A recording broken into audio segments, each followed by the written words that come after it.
Hospital से discharge के बाद तेजू अपने घर चली गई अपने माँ के साथ। लेकिन अपने घर जाके वापस अपने ऑफिस चली गई और वहाँ से अपनी मॉम को कॉल किया कि 4 दिन के लिए वो आउट ऑफ कंट्री जा रही है। और यही बोल के अवनी ने कॉल कट कर दिया। 4 दिन तक ना अवनी का पता था ना तेजू का पता। तेजू खुद में ही खोई हुई थी क्योंकि उसे समझ नहीं आ रहा था कि आखिर उसके साथ क्या हो रहा है। वो इतना छोटी सी सडन इतना बड़ी कैसे हो गई। और वहाँ दूसरी तरफ मिस्टर रतन सिंह ने खोज निकाली थी बाकी लड़कियाँ। रतन सिंह को पता चल रहा था कि इनमें से कुछ लड़कियाँ को उनके घर पर भेज दिया गया है। उसने जैसे ही ये बात सुनी अपने आदमियों को बोला कि जहाँ जहाँ लड़कियाँ भेजी है वहाँ से उन लड़कियों को उठवाओ। लेकिन जैसे ही रतन सिंह के गुंडे उन लड़कियों के घर गए वहाँ ना लड़की मिली ना उनके पेरेंट्स। उन गुंडों ने रतन सिंह को कॉल किया कि सर यहाँ कोई भी नहीं है। हमने जहाँ जहाँ से पिछली बार लड़कियाँ उठाई थी एक भी लड़की अपनी अपनी लोकेशन पे नहीं है। रतन सिंह समझ गया कि ज़रूर कुछ गड़बड़ है।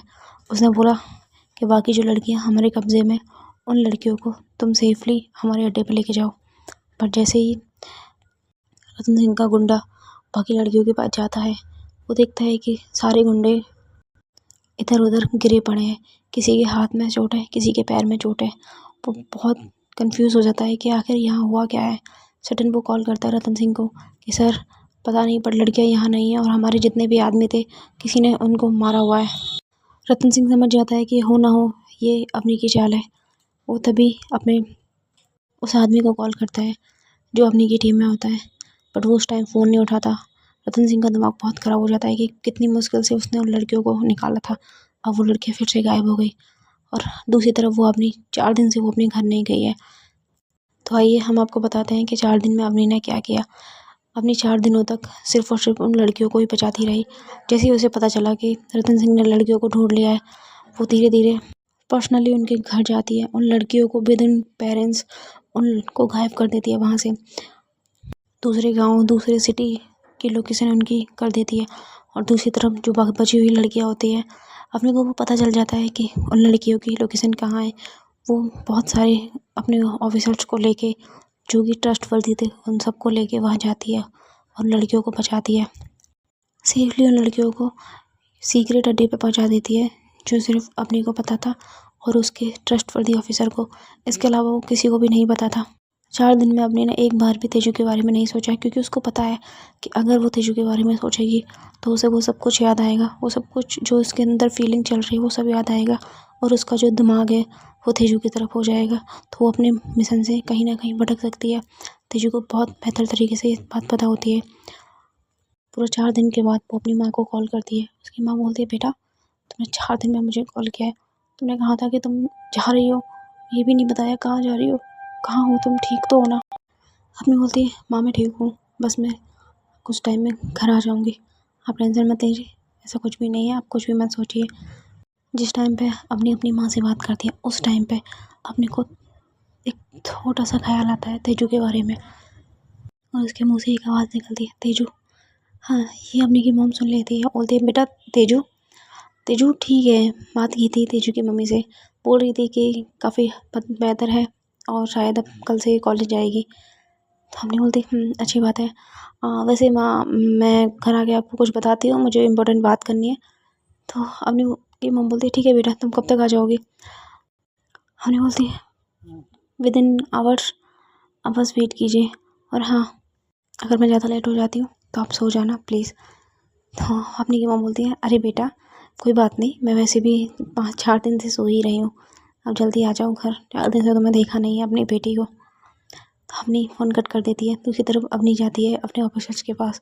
उनको बोलते थे किसी भी हालत में उन लड़कियों का पता रतन सिंह को नहीं चलना चाहिए और अगर गलती से भी रतन सिंह को लड़कियों को पता चला तो मैं तुम सबको मार दूँगी क्योंकि मुझे बहुत अच्छे से पता है ये जो लोकेशन मैंने फाइंड आउट की है ये सिर्फ हमारे बीच में किसी भी 4th पर्सन को नहीं पता।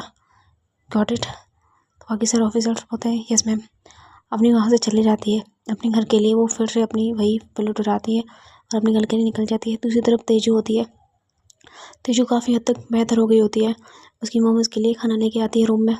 देखिए माँ आप फिर से यही सूप लेके आए हो मुझे नहीं पीना प्लीज़। तो अपनी तेजू की मॉम बोलती है डॉक्टर ने बोला है ये पीना पड़ेगा, और दूसरी बात आज तुम्हारी ड्रेसिंग होनी है तो लेकिन डॉक्टर के पास उनकी नर्स नहीं है, तो क्या मैं डॉक्टर को बुला लूँ?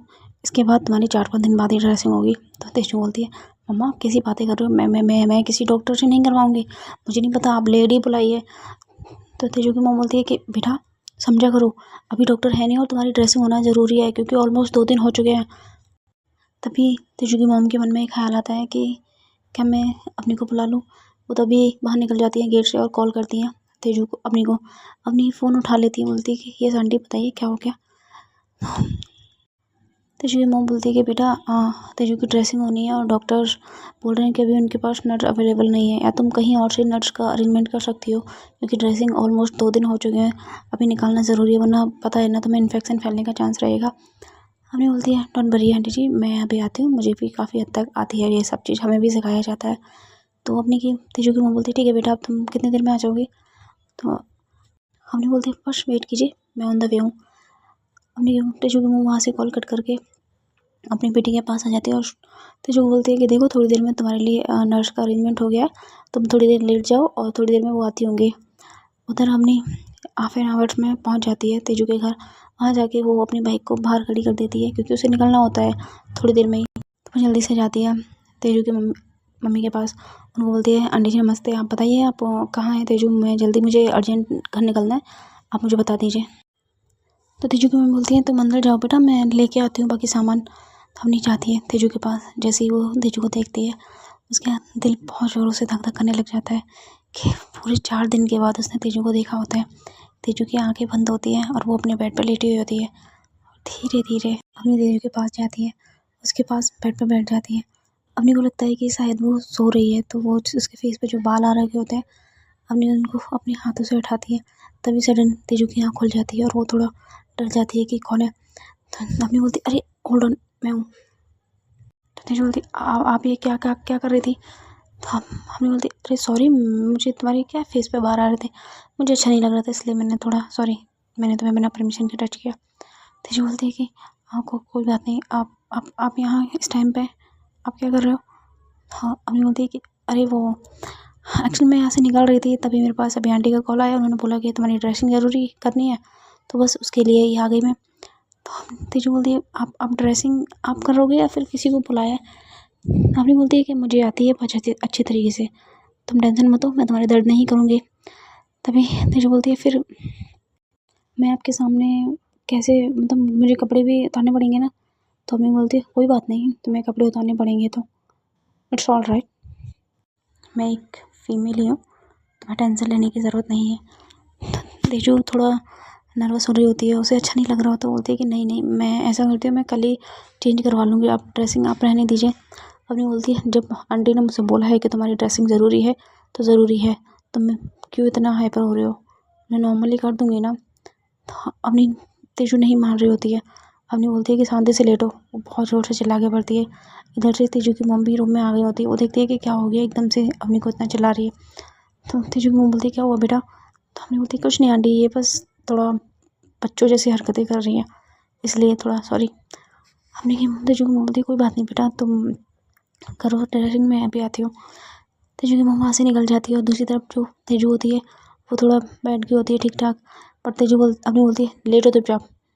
अब उसे डर लग रहा होता है क्योंकि उसके अंदर एक बच्चा माइंड होता है, लेकिन वो बड़ी हो गई होती है। अपनी तेजू को बोलती है कि अपनी शर्ट के बटन खोलो। तेजू अपनी शर्ट के धीरे धीरे बटन खोल रही होती है, तो अपने हाथों से खोलने लग जाती है कि इतना टाइम नहीं है मेरे पास, जल्दी खोलो। वो खुद से शर्ट के बटन खोलने लग जाती है और शर्ट को उतार देती है। तो अंदर उसने कुछ भी नहीं पहना होता क्योंकि चोट लगी होती है, तो ब्रा वगैरह डॉक्टर ने मना किया होता है। तो वहाँ से वो धीरे धीरे उस जो पट्टी पहले से लगी हुई होती है उसको निकाल रही होती है। तो तेजू को बहुत दर्द हो रहा होता है, बोलती आराम से, धीरे करो ना, दर्द हो रहा है। हमने बोलती अच्छा आई एम सॉरी। वो फिर से धीरे धीरे पट्टी को निकाल रही है, बट वो क्या काफ़ी चिपक गई होती है तेजू के घाव से, तो निकल नहीं रही होती है। अभी बोलती है कि तुम्हें थोड़ा दर्द होगा क्योंकि वो चिपकी हुई है। तेजू मना करती है कि नहीं आपसे नहीं हो रहा, तो आप रहने दीजिए, मत कीजिए, मैं कल करवा लूँगी, प्लीज़ इसको ऐसे ही छोड़ दीजिए, बांध दीजिए दोबारा से। हमने मना कर दिया कि नहीं अब घाव खुल गया है तो मतलब मुझे पूरा करना पड़ेगा, तुम थोड़ा दर्द सहन कर लो। तेजू रोने लग जाती है कि नहीं नहीं मुझे बहुत दर्द हो रहा है, प्लीज़ प्लीज़ मत कीजिए, आप मत कीजिए। अपनी नहीं मान रही होती, तभी जो अपनी होती है तेजू को बोलती है कि हे लिसन। तेजू अपने की तरफ देखती है, बोलती है मेरी आंखों में देखो, वैसे तुम काफ़ी खूबसूरत हो, तुम्हें पता है? तेजू बोलती है बोलती हाँ मतलब तुम काफ़ी खूबसूरत हो, तुम खुद को बच्ची समझती हो बट तुम पता है तुम मुझसे बस 2 ईयर छोटी हो। तो तेजू बोलती है क्या? हाँ ऐसे काफ़ी कभी तुम्हारा बॉयफ्रेंड या गर्लफ्रेंड रही है? तेजू मना कर दी कि नहीं नहीं ऐसा तो कुछ नहीं है। और इसी इसी में सोचने में बातों में जो हानि होती है उस पट्टी को छुड़ा देती है। बस थोड़ा सा दर्द होता है तेजू को, आह नो अपनी कुछ नहीं होता भाई, बस कुछ नहीं। हमने जल्दी से वहाँ पे ऑइंटमेंट लगाती है और बाकी जो भी मलहम पट्टी होती है वो सब लगा के फिर से पट्टी बांधने लग जाती है। और तेजू है वो देख रही होती है अपने की तरफ, बोलती है कि ये शक्ल पता नहीं कुछ जानी पहचानी सी लग रही है, कहीं तो देखी है मैंने ये पहले भी। अपनी बोलती है क्या हो गया, तुम इतना गौर से मुझे क्यों देख रही हो? तेजू बोलती है कि कुछ नहीं बस मैं आपको मैंने पहले कहीं देखा है क्या? तो अपनी बोलती है हाँ देखा है ना एक बार पहले, और मैंने तुम्हें बचाया था। तो तेजू बोलती है कहाँ से बचाया था? कि तुम अपने दोस्त के साथ थी और मैं पहली बार आई थी, मतलब अपनी जॉब से आ रही थी मैं, तो तुम बेवड़ों की तरह सड़क पे डांस कर रही थी, तुमने पी हुई थी। तो तेजू बोलती क्या? बोलती हाँ, और उस दिन तुमने मुझे बहुत परेशान किया था।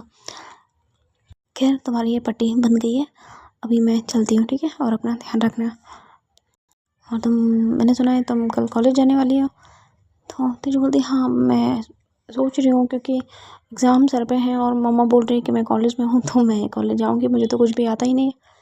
तो आपने बोलती अरे ऐसा कुछ भी नहीं है, तुम जब पढ़ना स्टार्ट करोगे तो तुम्हें समझ आएगा, ठीक है चलो मैं चलती हूँ, अपना ध्यान रखना। तभी तेजू की मम्मा आती है कि अरे बेटा तुम्हारे लिए कुछ खाने के लिए। तो तेजू मना कर देती, अपनी मना कर देती नहीं आंटी मैं ठीक हूँ, आप बस इनका ध्यान रखिए, मैं चलती हूँ, काफ़ी लेट हो गया है, मम्मी मेरा इंतज़ार कर रही है। तेजू अपनी वहाँ से निकल जाती है। तेजू बोलती है कि मॉम इनको मैं जानती हूँ क्या पहले से, इनका फेस बहुत जाना पहचाना लगता है। तो तेजू की मॉम मना कर देती अरे नहीं ये तो मतलब नॉर्मली है, एक बार तुम्हें बचाया था बस। तो तेजू बोलती ठीक है मॉम। तभी नीचे से बहुत ज़ोर से आवाज़ आ रही होती है किसी लड़के की। अब तेजू की मम्मी को समझ नहीं आ रहा होता कौन आया है, वो नीचे जाके देखती हैं तो वहाँ पे गौरव खड़ा होता है। अब गौरव एक बात ही बोल रहा होता है कि मेरी होने वाली वाइफ को एक्सीडेंट हो गया और मुझे किसी ने बताया भी नहीं, ये क्या हो रहा है? बट नीचे कोई नहीं होता, रतन सिंह पहले से ही घर पर नहीं होता। तभी तेजू की मॉम नीचे जाती है और गौरव को बोलती है कि देखो मेरी बेटी की तबीयत ख़राब है, और दूसरी बात कि उसे याद भी नहीं है कि उसकी किसी के साथ इंगेजमेंट हुई है, तो प्लीज़ तुम यहाँ से चले जाओ, मैं नहीं चाहती कि किसी भी वजह से मेरी बेटी की तबीयत पे कोई इफ़ेक्ट पड़े। तो गौरव बोलता है अरे कैसी बातें कर रहे हो मम्मी जी आप, वो मेरी भी वाइफ है। बोले हुई तो नहीं है ना? अरे कोई बात नहीं, तो आजकल में तो वैसे भी हो ही जाती, अंकल से मैंने बात कर ही ली थी, वो बोल रहे थे कि 4-5 दिन के बाद हमारा मुहूर्त था, तो और उसी बीच एक्सीडेंट हो गया। तेजू की मम्मी बोलती है कि बेटा तुम अभी यहाँ से जाओ, वो सच में उसकी तबीयत ठीक नहीं है और पुरानी बात तो डॉक्टर ने याद दिलाने के लिए मना किया है। तो तभी गौरव सुनता नहीं है, बोलता है अरे ऐसा कुछ नहीं है आंटी, मैं अभी बोल के आता हूँ, वो मुझे पता है वो मुझे बहुत प्यार करती है, अभी उसे सब कुछ याद आ जाएगा। वो नहीं सुनता तेजू की मॉम के, और वो तेजू के रूम में चला जाता है। तेजू उस टाइम पर लेटी हुई होती है, तभी गौरव अंदर आ जाता है। तो तेजू एकदम से बैठ जाती है कि कौन हो तुम और मेरे मेरे कमरे में क्या कर रहे हो? तभी गौरव बोलता है अरे बेबी तुम कैसी बातें कर रही हो, मैं तुम्हारा होने वाला पति हूँ, तुम मुझे भूल कैसे सकती हो? ये देखो मेरे हाथ में तुमने जो मुझे रिंग बनाई थी वो है, और कैसी बातें कर रही हो तुम? जो तेजू होती बोलती है कि मम्मा मम्मा ये कौन है, इसको निकालो मेरे कमरे से मम्मा। गौरव बोलता है अरे तुम मेरी होने वाली वाइफ हो, मैं अपनी होने वाली वाइफ को देखने नहीं आ सकता क्या? तेजू कैसी बातें कर रही हो तुम, ऐसे ऐसे बात करते हैं अपनी वाइफ होने वाले पति से? तेजू बार बार डर रही होती है, अपने मम्मा को बुला रही होती है। तभी उसकी मम्मा अंदर आती है कि बेटा तुम जाओ यहाँ से, उसकी तबीयत ठीक नहीं है। बस गौरव सुन नहीं रहा होता। तभी एंट्री होती है फिर से अपनी पीछे से गर्दन पकड़ती है गौरव की और उसे घसीट के बाहर लेके जाती है। हाँ हाँ अब आप ये सोच रहे होंगे तुरंत अवनी कैसे आ गई, एक्चुअली में उसका फ़ोन रह गया था, वो बस वहीं लेने आई थी। और तभी वो देख लेती है कि ये क्या हो रहा है, तो वो गौरव को बाहर लेके जाती है और बस एक बात बोलती है जब तुमसे बोल दिया कि उसकी तबीयत ठीक नहीं है तो नहीं है, तो निकल यहाँ से। और दूसरी वाली बात, तुझसे इंगेजमेंट नहीं हुई है उसकी, ठीक है? जिससे इंगेजमेंट हुई है वो उसका ध्यान रख लेगा, पर तुझसे तो नहीं हुई। तो गौरव बोलता है तू है कौन है, तू कौन है तू, और तेरी हिम्मत कैसे हुई मुझे ऐसे पकड़ने की, तू जानती भी है मेरा बाप कौन है? उधर से हमें बोलती हाँ बहुत अच्छे से जानती हूँ, तेरा बाप लड़की बेचने का धंधा करता है ना? और उसी धंधे से उसी धंधे के पैसे से तुझे चपड़ासी बना दिया है ना। तो गौरव होता है, तेरी हिम्मत कैसे मुझे ऐसे बोलेगी साली, तुझे तो मैं बताता हूँ। तभी वो अपने पे हाथ उठाने वाला होता है तो अपनी उसे एक घूंसा देती है पेट में कि ना ना बेटा, ये गलती मत करना, तू जानता नहीं है मैं कौन हूँ, और नहीं जानता तो जान ले, ठीक है। जहाँ तू खड़ा है ना इस सिटी की IPS ऑफिसरों में, और मेरे ऊपर अगर तू हाथ उठाने की गलती करेगा ना बेटा, इतने साल के लिए अंदर डालूंगी जितनी तेरी उम्र भी नहीं होगी।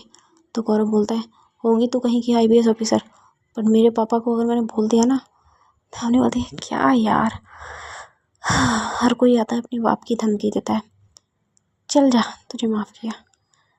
और बोलता है डर गई ना, और वैसे भी मुझे मेरे बाप तक जाने की ज़रूरत नहीं है, मेरे अंकल ही है तो ही तुझे बता देते, 2 मिनट में तेरी वर्दी उतरवा देते। तभी एकदम से अपनी पकड़ लेती है गौरव का गला, वो उसे रख के उसके गाल पे थप्पड़ देती है आके। मैंने सोचा चलो छोड़ दूँ, पहली बार पड़ा है मेरे पाले, बट नहीं, तेरी दुम ही नहीं है सीधी होने की। और फिर उसके 5-6 घूंसे ही घूंसे मारती है, जिससे गौरव वहीं के में गिर जाता है और उसके पेट में बहुत चोट से लगी होती है तो वो बैठ जाता है उधर। तभी तेजू की मम्मा बाहर आती है कि बेटा रहने दो इसको, छोड़ो। तो हमें बोलती है कि आंटी वो ठीक है। तेजू की मम्मा बोलती है हाँ बेटा वो ठीक है, वो थोड़ी सहमी हुई है। देखिए सहमी तो सही ना, ये राक्षस जैसा आदमी उसके पास जाके बोलेगा ऐसा कुछ। तभी अम्मी बोलती है कि छोटी आंटी मैं चलती हूँ, और याद रखना ये अंदर ना जाए। तो तेजू को बोलती है हाँ बेटा, मैं अभी गार्ड को बोल के इसको बाहर निकलवा देती हूँ ताकि ये अंदर ना आए और उसकी तबीयत और ख़राब ना हो। अभी वहाँ से निकल जाती है अपने घर के लिए। सो गाइज़, आज की स्टोरी हम यहीं स्टॉप करते हैं। नेक्स्ट पार्ट थोड़ा धमाकेदार होने वाला है तो दिल थाम के बैठिएगा, और जल्दी से मेरे इस चैनल को सब्सक्राइब कर लीजिए तापनी लव स्टोरी, ताकि कल जैसे ही नेक्स्ट पार्ट आए तो आपको सुनने में ना हो देरी।